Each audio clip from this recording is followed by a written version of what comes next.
फिलहाल हम लोग जो है कॉन्स्टिट्यूशंस को कंप्लीट किए। अभी हम लोग बात करेंगे कि जो हमारा संविधान बनकर तैयार होता है, जिसमें हम बात कहें कि हमारा जो संविधान जो है ना, वो दुनिया के बहुत सारे देशों के संविधान को जो है पढ़कर जो है कुछ अच्छी चीज जो है संविधान में हम लोग लिए हैं और रखे हैं।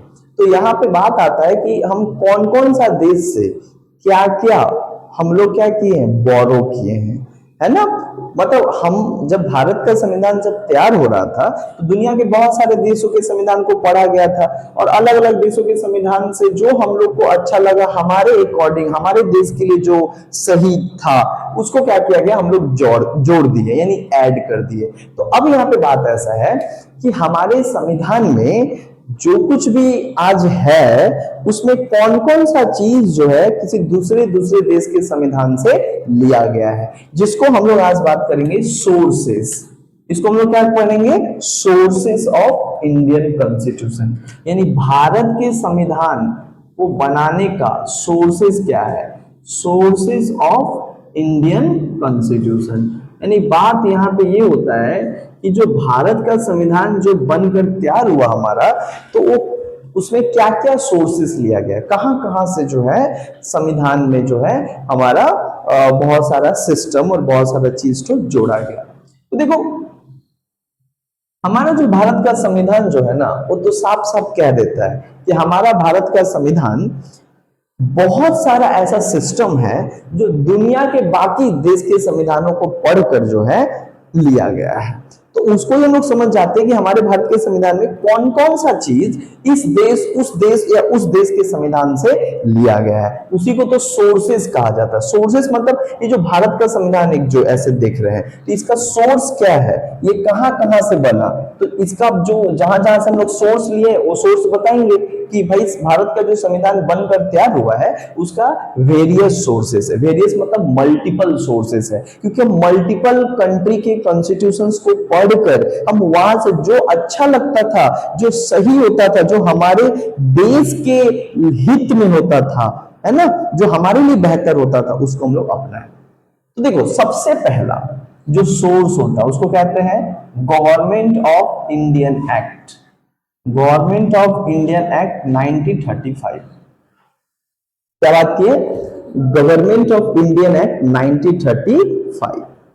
यानी हम लोग सबसे पहले क्या करते हैं, हमारा देश का जो संविधान बना वो सबसे ज्यादा अगर कहीं से कोई चीज पढ़कर हमारे संविधान में जोड़ा गया तो वो एक्ट कौन सा है, government of Indian act 1935। British government के द्वारा 1935 में जो है एक एक्ट लाया गया था, और ये जो एक्ट था, इस एक्ट से जब हमारा भारत का संविधान बन रहा था तो बहुत सारा कुछ क्या किया गया, ऐड किया गया। यानी इस एक्ट में जो कुछ भी था बहुत सारा, लगभग बताएं तो 70% हमारा, ये अगर हमारा इंडियन कॉन्स्टिट्यूशन है तो इस कॉन्स्टिट्यूशन में जो कुछ भी लिखे हैं उसका 70% हम लेकर आए यहां से, गवर्नमेंट ऑफ इंडियन एक्ट।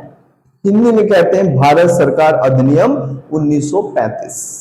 तो 1935 का जो अधिनियम है वो हमारे एक बहुत महत्वपूर्ण स्रोत है, जिससे हम लोग समझकर पढ़कर आइडिया हम अपने भारत के संविधान में लिखे हैं और कह भी रहे हैं कि 70% जो हमारा भारत का संविधान है ना, वो एक्चुअली इस एक्ट से क्या हुआ है, मिलता जुलता है। यानी इस एक्ट से ही हम लोग क्या किए, आइडिया लेकर हम लोग अपने संविधान में क्या किए हैं, जोड़े हुए हैं।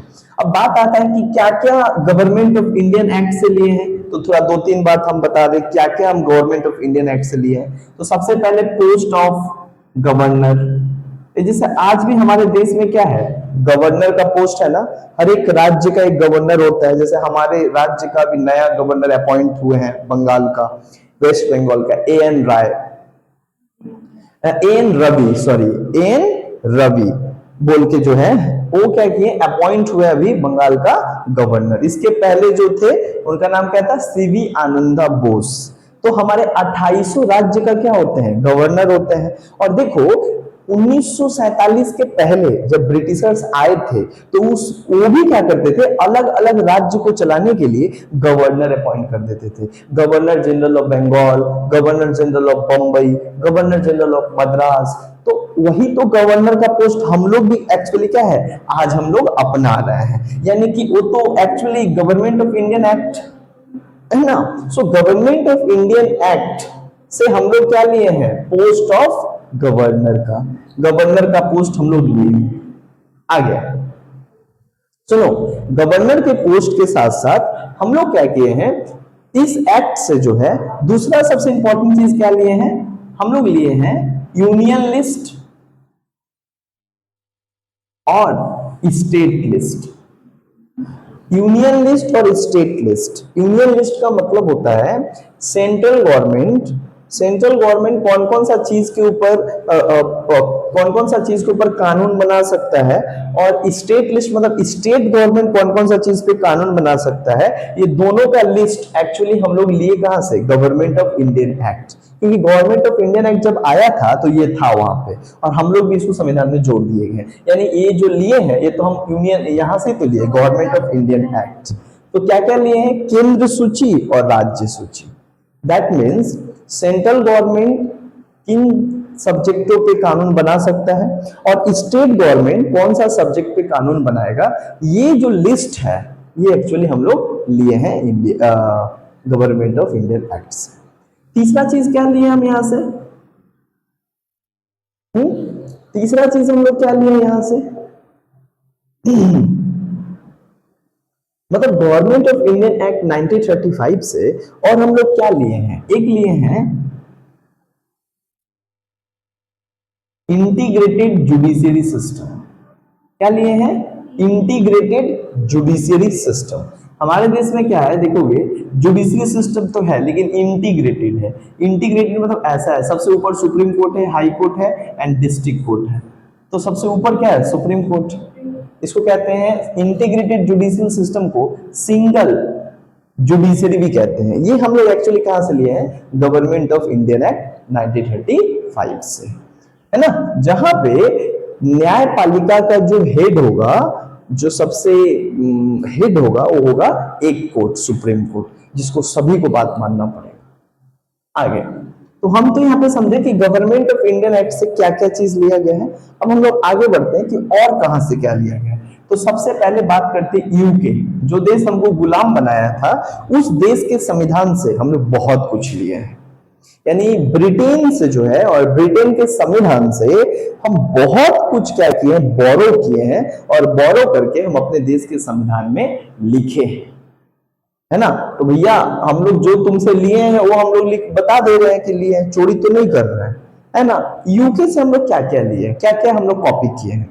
तो सबसे पहले यहाँ पे बताया जाए तो इंडियन कॉन्स्टिट्यूशन में एक चीज देखोगे, rule of law.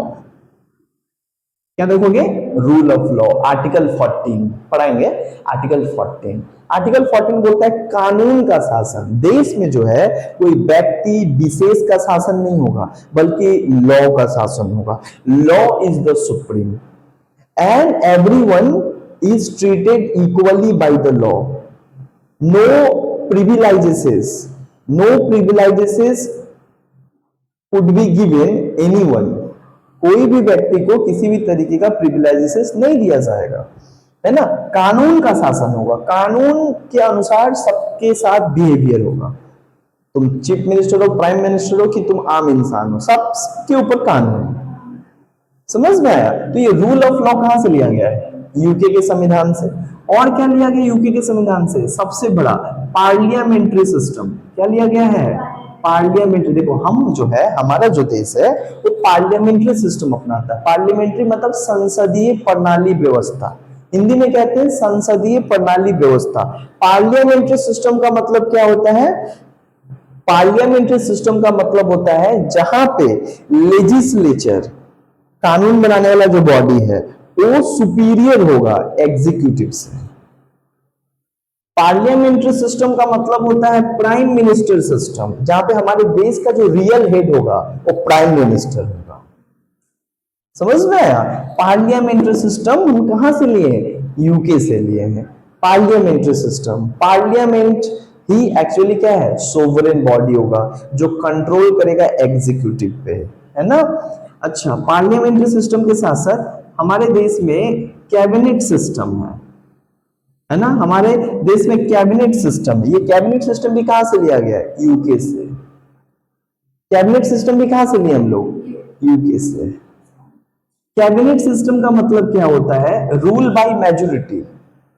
Cabinet system का मतलब होता है मेजोरिटी के द्वारा देश चलाया जाएगा। और कैबिनेट सिस्टम का मतलब होता है कैबिनेट रियल पावर होगा, कैबिनेट के पास रियल पावर होगा, कैबिनेट ही एग्जीक्यूटिव हेड होगा। कैबिनेट का मतलब क्या होता है कि जैसे प्रधानमंत्री मोदी जो है उनका अपना क्या है, कुछ इंपॉर्टेंट मिनिस्टर है, home minister, defence minister, finance minister, foreign minister, ये सब उनके क्या है, बहुत इंपॉर्टेंट मिनिस्ट्री है। वे लोग मिलके चुनते हैं किसी प्रधानमंत्री को। तो प्रधानमंत्री जो बन गया वो डिसाइड करता है कि हमारा बाकी मिनिस्टर कौन होगा।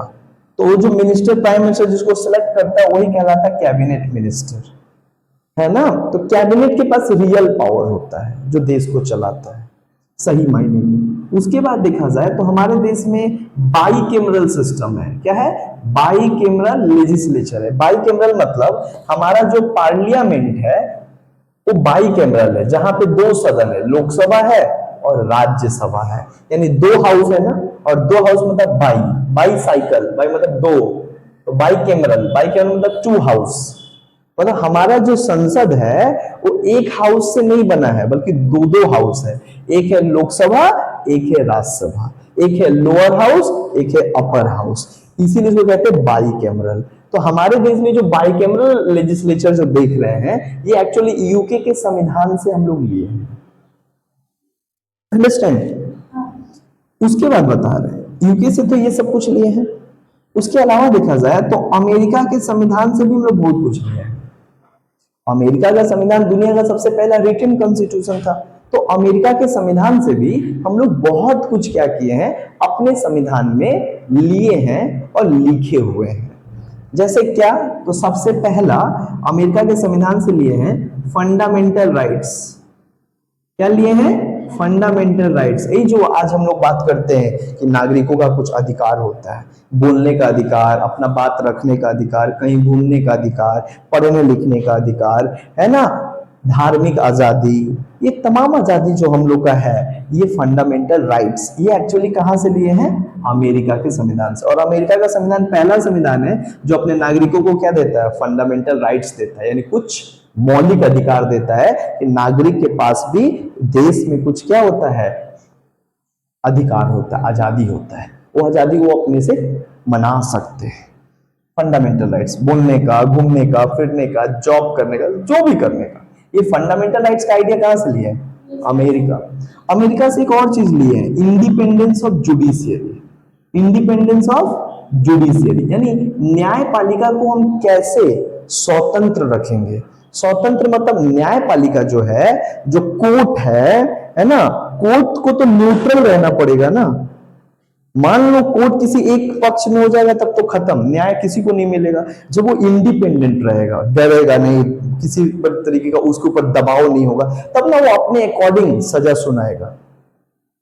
नहीं तो एक तरफ हो जाएगा तो जस्टिस मिलेगा ही नहीं। तो ही बोलेंगे इसको, न्यायपालिका को इंडिपेंडेंस रखने का जो मेथड है, ये मेथड एक्चुअली अमेरिका के संविधान में लिखा हुआ था, जहां से हम लोग अपने संविधान में इसको डाल दिए ताकि न्यायपालिका को हम आजाद रख सके। न्यायपालिका को जो हम एग्जीक्यूटिव से यानी सरकार से हम क्या कर सके, इंडिपेंडेंट रख सके, न्यूट्रल रख सके, इम्पार्शियल रख सके, मतलब पार्शियलिटी ना हो, अंडरस्टैंड, सेपरेट रख सके, ये चीज। उसके बाद देखा जाए तो हम अमेरिका के संविधान से और क्या लिए, अमेरिका के संविधान से हम और क्या लिए, सो अमेरिका के संविधान से हम लिए जुडिशियल रिव्यू। क्या लिए, जुडिशियल रिव्यू। जुडिशियल रिव्यू यानी जुडिशियल रिव्यू का मतलब क्या होता है, जुडिशियल रिव्यू का मतलब होता है कि अगर कोई कोर्ट, सुप्रीम कोर्ट और हाई कोर्ट कोई डिसीजन दे देता है तो उसको पुनः रिव्यू करने का अधिकार है। मतलब अपने द्वारा दिया गया कोई भी डिसीजन सुप्रीम कोर्ट और हाई कोर्ट बाद में क्या कर सकता है, फिर पढ़कर अगर लगता है कि नहीं हम जल्दीबाजी में दे दिए थे तो उसको चेंज कर सकता है। जुडिशियल रिव्यू का मतलब था फिर से अपना दिया गया डिसीजन और दिया गया जजमेंट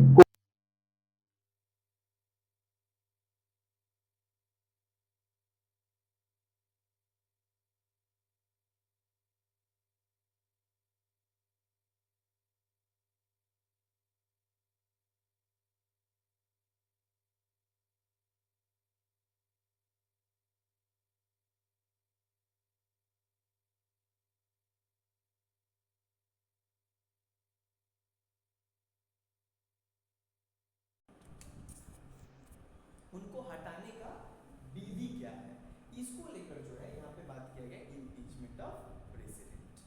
मतलब महाभियोग इसको कहते हैं, राष्ट्रपति को हटाने का एक तरीका है जिसको कहते हैं इम्पीचमेंट। 2/3 मेजोरिटी लाना पड़ता है, लोकसभा से पास कराना पड़ता है, राज्यसभा से पास कराना पड़ता है, तब आप राष्ट्रपति को हटा सकते हो। किस आधार पर हटाओगे ये भी इसमें लिखा हुआ होगा, जो कि अमेरिका में था। इसको भी हम अपने देश में लाए ताकि हम अपने देश के राष्ट्रपति को हटाने के लिए यही विधि अपनाएंगे, है ना। उसके बाद देखा जाए कि हमारे देश में एक पोस्ट है vice president, post of vice president, देश का उपराष्ट्रपति, है ना। तो उपराष्ट्रपति का पद भी हम अपने देश में, हमारा उपराष्ट्रपति ये कहाँ से लिए, अमेरिका को लेकर, अमेरिका का संविधान। अंडरस्टैंड, समझ में आया कि नहीं बताओ सर? इतना सारा चीज तो दूसरे देश से ही लिया। हाँ खुद से क्या किया? कुछ देखो ये सारा चीज अब उनके देश से लिया गया, लेकिन उनके देश में तो बहुत कुछ था, लेकिन कुछ चीज लिया गया जो हमको जरूरत था और कुछ चेंज करके अपने से भी लगाया। मॉडिफाई किया गया, वो बहु नहीं उतार दिया गया, मॉडिफाई किया गया, वहां से जरूर इंस्पिरेशन लिया गया, वहां से हम लोग ये लिए आइडिया, लेकिन आइडिया लेकर इसमें हम अपने से मॉडिफाई करके अपने देश के सुटेबल, अपने देश के अकॉर्डिंग इसको हम लोग एक्चुअली बना के लिए उनसे ही, लेकिन हम मॉडिफाई किए एज एग्जांपल ये, या हाँ एज एग्जांपल लिए, अंदर अपने अकॉर्डिंग जो है हम उसको चेंजेस लाए। अच्छा अमेरिका के बाद अगर देखा जाए तो रसिया, रसिया जो एक देश है, उसके देश के भी, उससे देश से भी जो है हम लोग कुछ क्या करते हैं आइडिया लेते हैं। अब उससे हम लोग क्या आइडिया लेते हैं, तो रसिया से हम एक आइडिया लेते हैं फंडामेंटल ड्यूटी। जैसे हमारे देश में धीरे धीरे पढ़ोगे कि हमारे देश के जो नागरिक है उनको कुछ फंडामेंटल राइट्स है, कुछ करने का अधिकार है ना, कुछ वो कर सकते हैं, बात कर सकते हैं, घूम सकते हैं, फिर सकते हैं, अपना प्रचार कर सकते हैं। बट आपका अगर राइट इंजॉय कर रहे हो, इतना सारा स्वतंत्रता इंजॉय कर रहे हो, तो आपका देश के प्रति कुछ कर्तव्य भी होता है, देश के प्रति कुछ ड्यूटी भी होता है ना। माँ बाप इतना आज़ादी दे रहे हैं, लेकिन आज़ादी जो दे रहे हैं तो आज़ादी के साथ साथ तो माँ बाप के प्रति तुम्हारा कुछ कर्तव्य भी बनता है ना, कि उनका पैसा वेस्ट ना करे, सही जगह पढ़ाई लिखाई करे, आगे बढ़े से उनका भी नाम होगा, है ना। तो ये सारा चीज़ क्या है, उनका भी नाम जो है समाज में ऊंचा करके रखे, है ना। तो ये भी तो एक ड्यूटी है ना। अगर देश आपको आज़ादी दे रहा है कुछ करने का, अपना बात रखने का, इंजॉय करने का, अपने आप को डेवलप्ड करने का, जो इच्छा हो रहा है तुम करो, तो तुम्हारा देश, उस देश के प्रति कुछ कर्तव्य तो है। तो वो फंडामेंटल ड्यूटी एक्चुअली हम कहाँ से ली, ये सबसे पहले रसिया के संविधान में था, तो वहां से क्या लिया, वहां से रसिया से। अब बात आता है एक और देश है कनाडा। इस देश से बस एक ही चीज है। हाँ कनाडा, कनाडा। अब बात आता है कि कनाडा से हम लोग क्या क्या लिए, तो कनाडा से जो है हम लोग बहुत इंपॉर्टेंट एक चीज लिए, कनाडा से लिए क्वाजी फेडरल सिस्टम। क्या लिए, quasi federal system.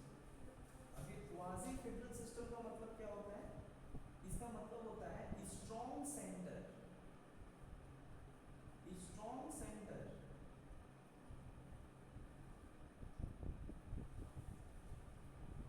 Strong central with state government. मतलब केंद्र सरकार के पास ज्यादा पावर होगा, लेकिन फिर भी राज्य सरकार होगा। जैसे हमारे देश में देखो, ये इंडिया है, इंडिया का क्या होता है, एक सेंट्रल गवर्नमेंट है, हर एक स्टेट का अपना क्या 28 स्टेट का अपना एक गवर्नमेंट है जिसको कहा गया स्टेट गवर्नमेंट, वो उनका अपना चीफ मिनिस्टर है, उनके पास भी पावर है, लेकिन केंद्र सरकार के पास थोड़ा power that is strong centre, strong central government with state government. State government रहेगा, लेकिन जब बात आएगा देश का राष्ट्रीय सुरक्षा पे तो उस समय स्ट्रॉन्ग कौन हो जाएगा? इसीलिए मोदी जो है वो सेंट्रल गवर्नमेंट का हेड है, ममता दीदी जो है वो स्टेट गवर्नमेंट का हेड है। तो जब मोदी आते हैं तो थोड़ा दबना पड़ जाता है, हालांकि पावर उनके पास भी है, लेकिन जब देश का बात आता है तो सेंट्रल गवर्नमेंट थोड़ा पावरफुल हो जाता है। अंडरस्टैंड? ये आइडिया एक्चुअली कनाडा से लिया गया, जहाँ पे सेंट्रल गवर्नमेंट और स्टेट गवर्नमेंट दोनों ही है, लेकिन सेंट्रल गवर्नमेंट के पास थोड़ा ज़्यादा पावर है। क्लियर हुआ? जहाँ पे अच्छा दोनों का सेम पावर नहीं है, सेंट्रल गवर्नमेंट स्टेट गवर्नमेंट के पास सेम पावर नहीं है। स्टेट गवर्नमेंट के पास पुलिस होता है, लेकिन सेंट्रल गवर्नमेंट के पास आर्मी होता है, डिफेंस होता है, फॉरेन पॉलिसी होता है। सेंट्रल गवर्नमेंट खुद करेंसी इशू करता है ना, नोट बंद करता है, चलाता है, खुद चलाता है सेंट्रल गवर्नमेंट। स्टेट गवर्नमेंट का हाथ में करेंसी नहीं होता है, स्टेट गवर्नमेंट के पास अपना मिलिट्री नहीं होता है ना। इसी का समझ में आया स्ट्रॉन्ग सेंटर। कनाडा समझ में आया? कनाडा के बाद एक और देश होता है जिससे हम लोग कुछ लिए हैं, उस देश का नाम क्या है? आयरलैंड। क्या नाम है? आयरलैंड। आयरलैंड से लिए डीपीएसपी। क्या लिए? डीपीएसपी। डी का मतलब डायरेक्टिव, पी मतलब प्रिंसिपल, एस मतलब स्टेट, पी मतलब पॉलिसी। हिंदी में कहते हैं राज्य के नीति निर्देशक सिद्धांत। हिंदी में क्या कहते हैं? राज्य के नीति निर्देशक सिद्धांत। हालांकि ये डीपीएसपी ना स्टेट गवर्नमेंट और सेंट्रल गवर्नमेंट दोनों को क्या करता है? गाइड करता है, कैसे काम करना है जिससे देश लोग तरक्की हो, डेवलपमेंट हो, कल्याण हो, है ना, सबका साथ सबका विकास हो। तो इसके लिए कुछ इंस्ट्रक्शन दिया गया है इसमें कि सरकार को ये करना चाहिए जिससे तेजी से बढ़ेगा। एक रोड मैप बना दिया गया कि सरकार जो आएंगे उसको ये इसी तरीके से काम करना है। तो ये डीपीएसपी एक्चुअली आयरलैंड में संविधान में था, तो वहां से लोग ये डीपीएसपी अंडरस्टैंड। तो ये तमाम चीजें जो है हम लोग यहाँ से लिए हैं। इस तरीके से देखा जाए तो मैं आपको कुछ कुछ देशों के बारे में बताया कि जहाँ पे जो है इन सारे देशों से जो है बहुत सारा जो है इम्पोर्टेंट सिस्टम, इम्पोर्टेंट आइडियाज लिया गया और उसके बाद अपने देश का संविधान बनाया गया। और तब जाकर ये संविधान जो 1950 में बना है, आज 2026 में भी जो है इसमें मॉडिफाई तो हमेशा हो रहा है, लेकिन फिर भी जो कुछ भी है सबसे इम्पोर्टेंट। जैसे रसिया से हम यहाँ पे बताया फंडामेंटल ड्यूटी, यहाँ से एक और चीज़ लिया गया जस्टिस, न्याय। ये तीन तरीके का न्याय किया जाएगा, social justice, economic justice and political justice. यानी न्याय बहुत इम्पोर्टेंट। किसी भी देश में किसी भी देश के लोगों को और किसी भी देश में न्याय व्यवस्था बहुत अच्छा होना चाहिए, है ना। किसी भी लोगों के साथ पार्शियलिटी नहीं होना चाहिए, लोगों के बीच किसी भी तरीके का इनजस्टिस नहीं होना चाहिए, है ना। ये बहुत इंपॉर्टेंट होता है। किसी भी आइडियल स्टेट होने के लिए सबसे इंपॉर्टेंट होता है कि उस स्टेट में जस्टिस कितना अच्छा। अगर सभी लोग को न्याय मिलता है तो भाई फिर दिक्कत किस बात है, सब लोग अच्छे से रहेंगे। लेकिन एक व्यक्ति को गरीबी के नाम पे, कम पैसा है उस आधार पर उनके साथ अच्छा ट्रीटमेंट नहीं हो रहा है, इनजस्टिस हो जा रहा है ना। कोई पॉलिटिकल बैकग्राउंड नहीं है तो उसको वोट देने से मना कर दिया जा रहा है, इलेक्शन में खड़ा होने से मना कर दिया जा रहा है, ये तो गलत है, अनफेयरनेस नहीं होना चाहिए। तो इस तरीके से हम लोग देखते हैं कि हमारा जो भारत का संविधान जो बनकर तैयार होता है, ये जो हमारा भारत का संविधान जो बनकर तैयार होता है, ये एक्चुअली क्या होता है, बहुत सारा देश के संविधानों से पढ़कर, समझकर, बूझकर हम अपने अकॉर्डिंग क्या किए उसको मॉडिफाई करके हमारे भारत के संविधान में लिखा, और तब जाकर भारत दुनिया का सबसे बड़ा, सबसे लॉन्गेस्ट कॉन्स्टिट्यूशन बनकर तैयार हुआ। और इतना तेजी से भारत डेवलप्ड हो रहा है तो इसके पीछे एक सबसे बड़ा कारण है और सबसे बड़ा कंट्रीब्यूशन है जो हमारे संविधान निर्माता थे, जो इन तमाम चीज़ों को इतना बारीकी से पढ़कर, समझकर हमारे भारत के संविधान में जोड़े। आयरलैंड से हम लोग लिए डीपीएसपी। डीपीएसपी का एक सोझा मतलब होता है सेकेंड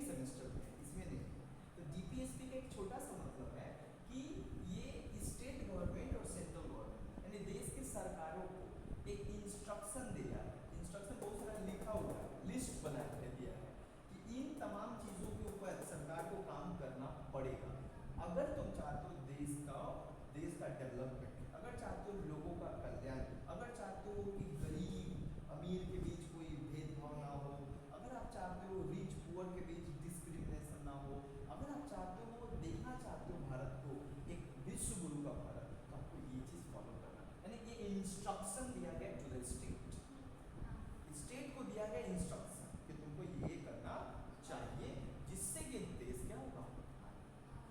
तो ये हम लोग का एक चीज़ था, यहाँ पे हम लोग पढ़े कि संविधान जो था कैसे कैसे बना, क्या कितना दिन लगा, और साथ साथ ये भी पढ़े कि जो संविधान हमारा बनकर तैयार हुआ है तो बहुत सारे देश के संविधानों को पढ़कर बनाया गया, जिसमें कई सारा चीज़ अलग अलग देश के संविधानों से लिया गया, जो हम यहाँ पे टिकट करके जो है हम लोग पढ़ते हैं। अब जो है हम लोग का एक सबसे इंपॉर्टेंट टॉपिक आता है, जो कि नेक्स्ट क्लास हम लोग पढ़ेंगे, दैट इज प्रीएम्बल, है ना। वो जो प्रीएम्बल हम अगले दिन प्रीएम्बल लेकर आएंगे, और लाइक वो प्रीएम्बल जो है बताएंगे कि हमारा जो पहला पेज होता है संविधान का, उसी में अगर किसी को पूरा इतना बड़ा संविधान पढ़ने का समय नहीं है किसी के पास, बट वो संविधान जानना चाहता है, पढ़ना चाहता है कि हमारे संविधान में क्या लिखा गया है, क्या बताया गया, हमको क्या क्या अधिकार दिया गया, कैसे देश चलना चाहिए, क्या क्या है, तो जस्ट एक पेज अगर ऊपर का पढ़ लेगा प्रीएम्बल, तो उसको 90% भारत का संविधान का जो बेसिक जिस्ट है, जो समरी है, उसको समझ में आ जाएगा।